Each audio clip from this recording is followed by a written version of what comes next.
Hey, Tony Gaskins here, popping in. Now, I wanted to share this real life car story with you because one of the biggest, and one day I'm gonna go into business when I get to that level, and I'm gonna have me a car lot, and we're gonna be set up to where we sell cars for $1,000, $2,000 more than what we get it for, and it ain't even gonna be about money. It's gonna be about just blessing people. It's gonna be about blessing people, and the goal is if the rent paid for this here building and the staff will get them a little change, then we good.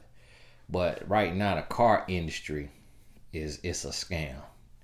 The car industry, one of the biggest scams, biggest shams in the world. They might as well call it a Ponzi scheme. And me being a car guy, I get to experience this, and I feel terrible because I'm at a place to where I can afford it, but I think about all of the single women who knew nothing about a car, just need a car. I think about all the single mothers. I think about all the minorities who just trying to get ahead. Like it make me think about all of the Mexican men that drive them big trucks and they do construction. And just how many of them got a 24% interest rate for that truck and finna pay 3 times what that truck worth and just did not know. Like English they second language, America they second country. Like I think about that. I bought my wife a car and it's a 2021 C300 convertible car. And the car I paid $71,000. $71,000. Now, what I've noticed with cars, a lot of times when you put 1,000 miles on it, a lot of times they'll take $1,000 off what it's worth on just everyday cars, normal cars, any car that's not like a G-Wagon or like a super luxury car. G-Wagons hold the value better than any other car out there on the market just because the body style stays the same. And so I had one of the G-Wagons I sold it and basically made money on it. And so understand that when you get ready to get you one of those, that it pretty much hold value. It's gonna drop here soon because they done overinflated them so much. But I bought this car for $71,000. And I was like, well, what if I buy the car and she don't like it? Because it was a surprise. Like, what if I buy the car and she don't like it?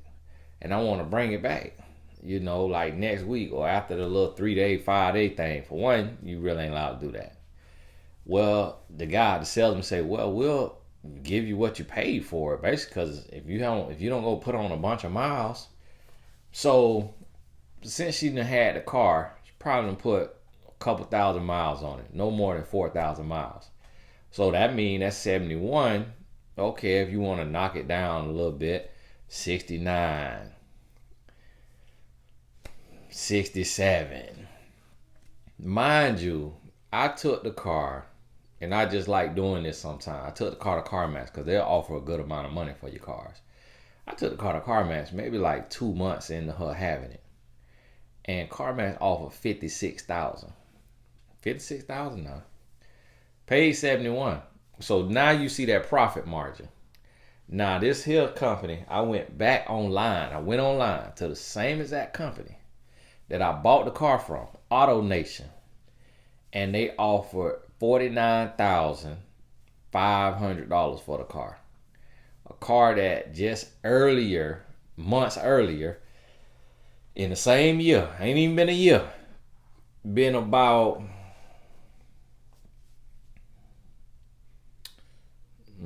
how many months? 6 months. 6 months.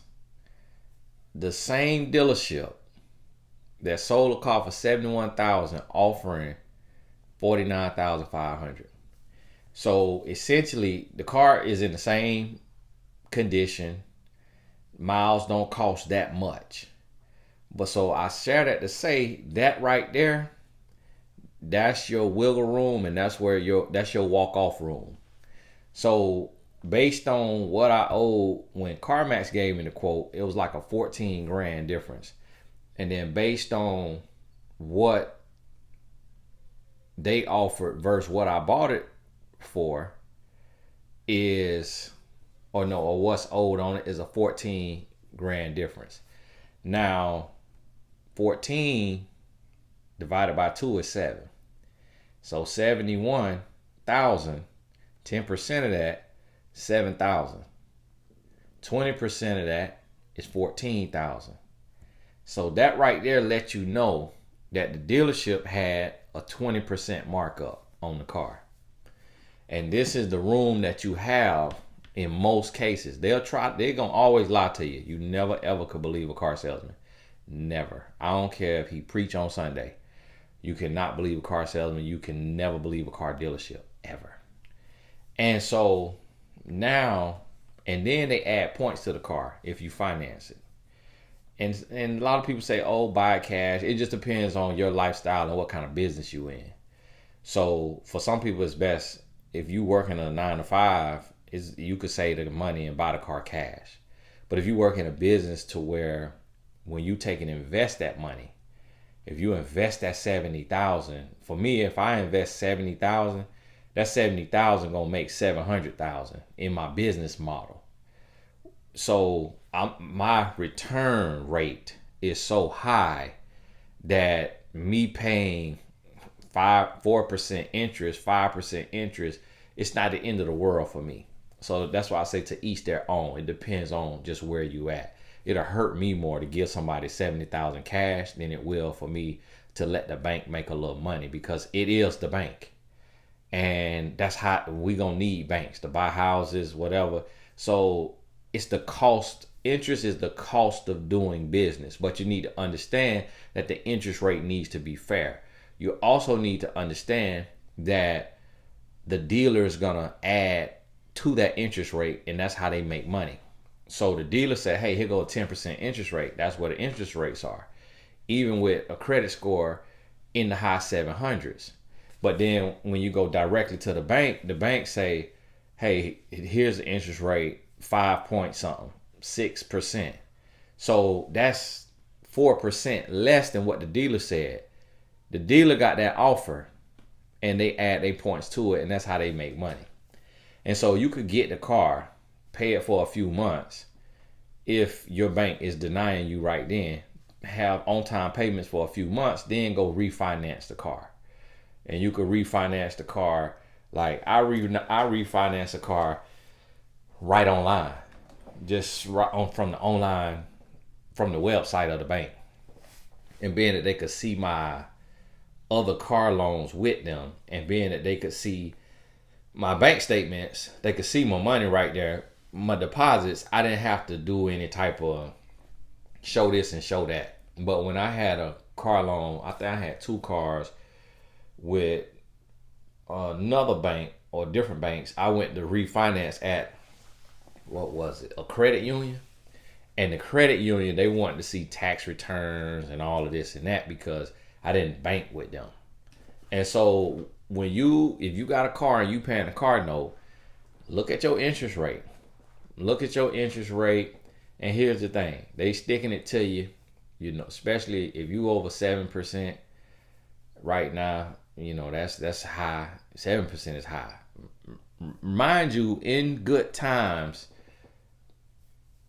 there was interest rates from the credit union 1.75%, 2.25%. So understand, in a normal world, the interest rates were low. But now you're doing good at 4-5%, 6%. 4 to 6%, you're doing good. Over 6% interest, which when you get your bill, it'll tell you what your interest rate is. Look at that, and then go to a credit union. If you go to Navy Federal, go to your biggest credit union in your state. Just Google largest credit union in such and such, whatever state you live in. and see who got the most money and go there and say, hey, I want to refinance. If you're a W-2 person and you get W-2s, most people do, even if you get 1099s or you file your taxes, everybody file taxes, then go refinance and get on out of that with that right there. Because most people don't pay attention to the interest rate. And the interest rate be so high. But I just learned a lesson. So now, here's the thing. When you're getting ready to buy something, you got to understand it's a negotiation. Dealers today say they don't negotiate. Almost everybody negotiate, but when you are a minority or you are of color, it's different rules for minorities and people of color. I know people don't want to believe that, but it's the truth.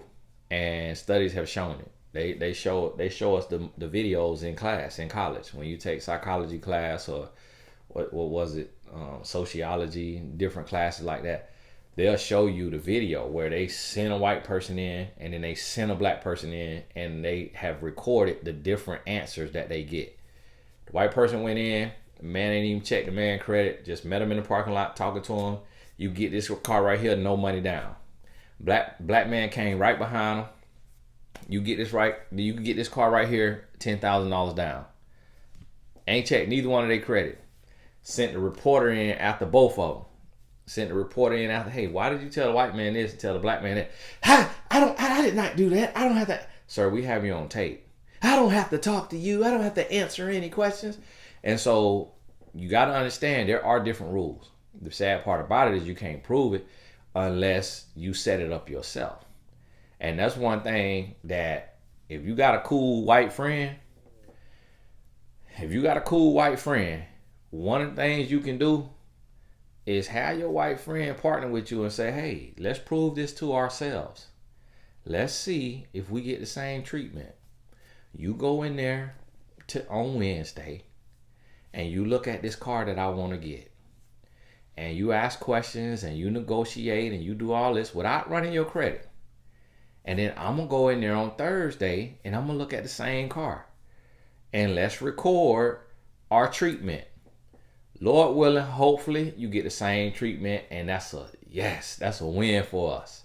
That's a win for us because we like, okay, I like this. All right, stuff fair. But then, hey, listen, I just gave you some game now.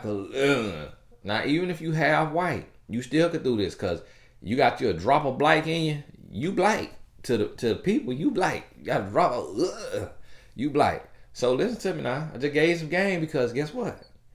You send your white friend in there and your white friend get treated different than you and he or she done recorded it.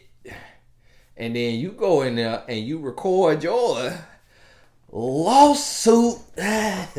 Yesterday, millions. Hey, I need to find me somebody so I can start doing that. Man, I'm gonna come up with a lawsuit. Because look, you got to pay me now. It's like the man did. I think they posted the article about the black professor who is a professor of the housing market. He talked on housing equality professor at like Georgetown University or somewhere. And he got his house appraised. And he had all his stuff up in the house, pictures of him and his family and all of that. And it got appraised. And he was like, this ain't right. He took the stuff down. And I think he had his white friend come in. This rat now in 2022 now. 2022, 2021. And the house appraised for $500,000 more. When the appraiser thought it was a white person house. Listen, man, it's real. It's real. So here's the thing. The manager at the dealer, they get to decide what their markup is on that interest. So if they have racism in their bones, they could tell this tall, handsome white man, bank gave you 4%. Bank gave you a 4.4% interest rate. And then I could go in there and they could say, okay, we have you, this your deal, you'll be at 7.4%, and my credit could be just the same as hell or better. But they get to make that choice. Don't nobody know where they heart at but them and God. And that's the real deal. A lot of people don't want to admit that. A lot of people can't confront that. People who don't have racism, never experienced racism, they can't believe that. But I just learned something like, wow, next time, and listen, I done bought a lot of cars. I done bought over, in my little 38 years, I've been buying cars since 18, 19. I done went through some cars now. I done had 10 to 20 cars. So, and I'm still learning. But see, what I started to notice is that as a confident man, and black man at that, what I started to notice, we hit this place in the car market where the reason why I'm sharing this, Tony, you talk about relationship, why you talking about this? Because my YouTube audience is a lot of women in there. And a lot of times women not really into cars like that. It's some women who was raised with their dad or their brother and they into cars, like get a lot of cars or love cars, but it's not as common with women as it is with men. And so women go to the dealership and get taken advantage of, and that's thousands of dollars that you losing, and them thousands of dollars could have paid for your child college. Them thousands of dollars could have made you a millionaire if you put it into your Roth IRA, and every year, every month, over the time to your retirement. So that's why I'm sharing this, because I'm a life coach, not just relationship coach. So now understand this. We hit this place in the market where nobody was doing any discounts on the cars. They was like, this the price. Whereas you remember back in the day, you go and it was common to have $5,000-$10,000 knocked off the car when you say you finna leave and you walk off the lot. Man, they calling you like a crazy ex. Hey, yeah, you were just here on Tuesday, and yeah, I just want to let you know we marked down the car $1 million for you. And the boss said we could take off 1.1 million of the car. So yeah, if you come back up here, we got the car for you. And of course I'm making up a number now. Somebody literally think I'm talking about a Bugatti. No, I'm just saying they used to knock off a lot. And they used to do a lot with them cars. And you look at it and you like, what in the world is y'all doing? Like, how in the world you finna sell me this car at that, and now you could give me the car at this? What in the world? Had I just thought that y'all was doing honest business, then nothing would have happened. I remember I went to buy my sister a car. I went to buy my sister a Mercedes Benz, and it probably was my sixth Benz from that dealership. And I went to buy that car, and the guy, the manager, the head sales manager, told me, yeah, we could take off $900. I'm like, $900? I'm like, man, y'all talk about loyalty, and y'all got this about loyalty, and when you come back, you get a special deal and all this. I'm like, this is my sixth Mercedes Benz buying from y'all. I'm like, I done bought 3 G-Wagons from y'all. I done bought my mama a car, my mother-in-law a car. I'm like, what the world? $900? I'm like, I pee that out. Oh, that's all we could do is $900. That's all we could do. So I went in there. The next day, sales manager was in there. He was emailing me, hey, this is all I could do for you. So they're moving from the Asian sales manager to the white sales manager. This all I say, listen, sir. He's like, I'm giving you the honest truth. I say, sir, you're in the scammiest industry in the world. Please do not put the word honest in anything you write in an email. I told him like that, boy, he was hurt. That thing hit him. So when I went up there to the office, he was like, yeah, come on in here. And see, they get nasty with you when you blight and you got money and you confident. Because when you working in corporate, you ain't never supposed to talk to nobody with no attitude. The customer is always right. You're supposed to be, hi, Mr. Gaskins, how are you? How can I help you? Okay, yeah, have a seat. Okay, so I want to take you through these numbers. He gon', yeah, you could come on in and have a seat and let me show you these numbers since I'm in the sleaziest industry in the world. Show you these numbers. And he was talking to me like that. My hand went to shaking. My hand went to shake. I got up. I got up. I got up out that chair, went to his door, and they in the in the big building, but the offices is like they makeshift offices. It's like a little square that they done put in there, like a little cubicle that they done made, kind of. It don't go all the way to the ceiling. It's open at the top and just like a little square, and it got a door on it. I walked out there, I say, man, you ain't finna be talking to me like no chump. I slammed the door. And the whole cubicle shook. Nah, Lord forgive me. Lord forgive me. Because I almost brought the house down. Mr. Little Piggy. I slammed the door. Big Bad Wolf. The thing shook. All the staff at the front little welcome desk, they looking, they like, whoa, what's going on? Because they don't expect that kind of temperature in no car dealership, nah, at a Mercedes-Benz. So then I'm walking, and I don't even know where I'm walking to. I don't know where I'm going. But my daddy and my sister was there. They jump up, they come on out there. Because me and my daddy had pulled up. He pulled up in the Maserati. I pull up in the Bentley. So we pull up just to let them know, like, listen, we got money. We ain't here to play with y'all. But a lot of times that hurt you because they be like, oh, we ain't give you no deal because you can afford it. And you come in there looking, like you ain't got nothing. Sometimes they'll do you a little deal. That's what a guy told me, a white guy told me. I say, you got that ability. I said, if I come in looking broke, they ain't going to talk to me. I got to come in and look like money for them to pay me any attention. My wife done told me about that, how she be in Neiman Marcus and just looking around, they just ignore her. And then she pull up a sleeve and they see Cartier and Rolex. Then they jump out. Hey, yeah, excuse me, yeah. Have you been helped? Can I help you? And I'm like, no, I've been sitting in here 30 minutes. You ain't asked me, can you help me? Because you thought I was 16 years old and just window shopping. But now you done seen a couple of things blink bling on you. Now you jumping out. But see, this the reality. And so I'm walking. The manager, I guess he was embarrassed that I slammed his door like that and was mad. So he come rushing out behind me, and he was like, yeah, just come on over here and I'll take you to the general manager. Because I think he thought I was walking to the general manager. I didn't know that was the general manager.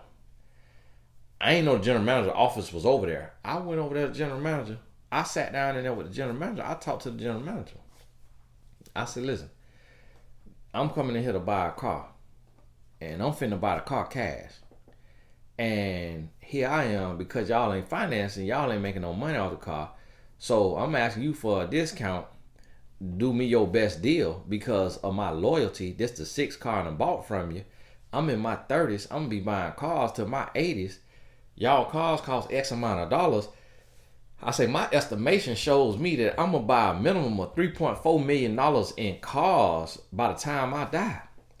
And the best y'all could do for me is $900 off. Here go the general manager. Oh, I'm so sorry about that. Because when you get all the way up to the head and you climbing the ladder, they realize, oh, we got to come correct now. We got to come correct because this person might mess around and go to the news. A 1-star review on Google, hurt a business bad. Hurt a business bad. And I did that to a business one time. That thing got over 1,000 views. The business shut down. They shut down and changed the name because people coming to see it. So the general manager gave me $2,500 off. $2,500. Now, how y'all gonna go from $900 to $2,500? That's more than double. 918, almost tripled the discount. And sometimes that's what you got to do. You got to climb, and this in life, you got to climb the ladder. When you ain't getting a deal you want, hey, yeah, can I talk to your supervisor?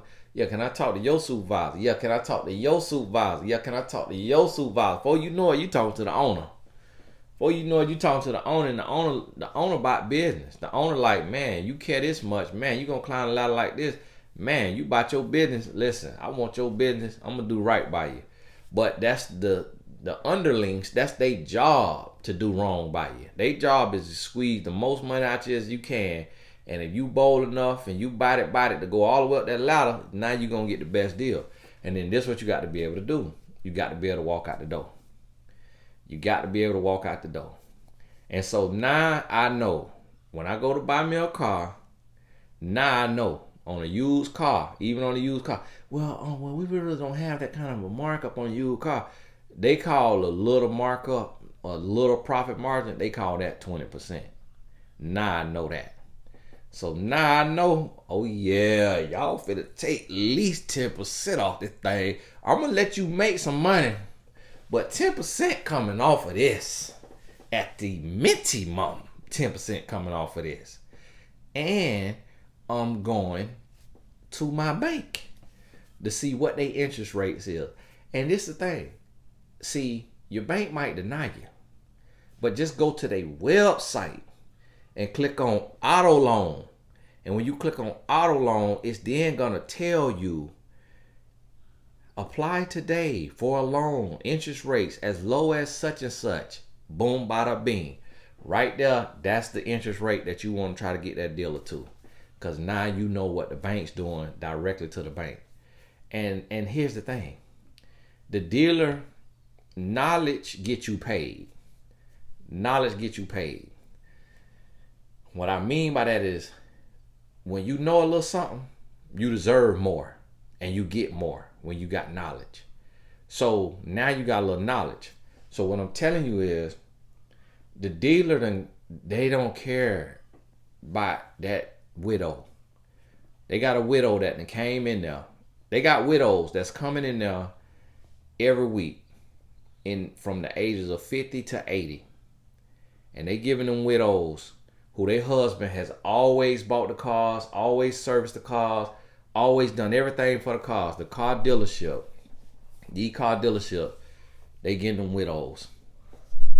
And they hitting them 15% interest. And it don't matter they race. They bought that money. It don't matter they race. And so guess what? They done got an interest rate from the bank of 4%. They done marked that person up. Way up on these points. So now when you come in, for you to walk out to where they make really no money off of you, that ain't the end of the world. What's up, son? How you feeling? Yeah? Your meds done wore off? I'm talking about you feel good or you feel It's alright, not too bad. Yeah, okay. I'm gonna holler at you when I get off of this. Son just had surgery on his wrist. He broke his wrist and they had to have surgery.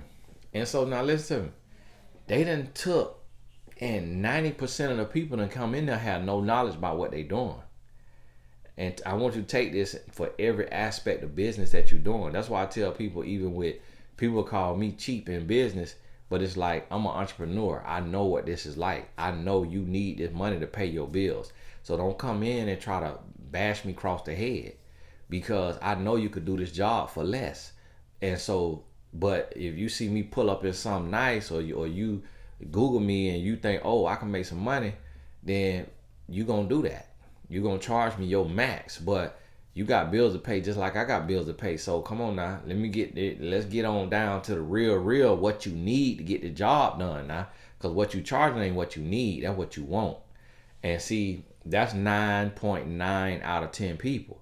So the dealership that made so much money on overinflating the interest rates of 9 out of 10 people that come in there. So when you come in there and you get a rate that is not inflated, they can afford that. They can afford that because for what the 2 points they would have added to your interest rate, they done did that to 50 people this month. So now, boom, they at 100 points of inflated interest rate.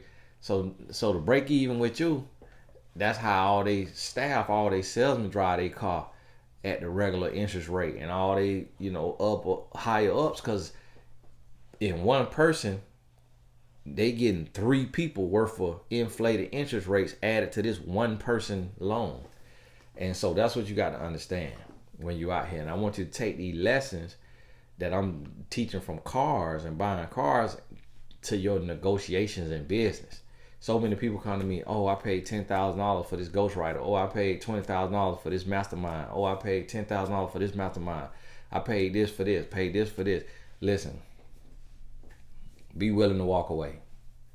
If it don't feel right, if it feel too high, ask for what you can afford to pay.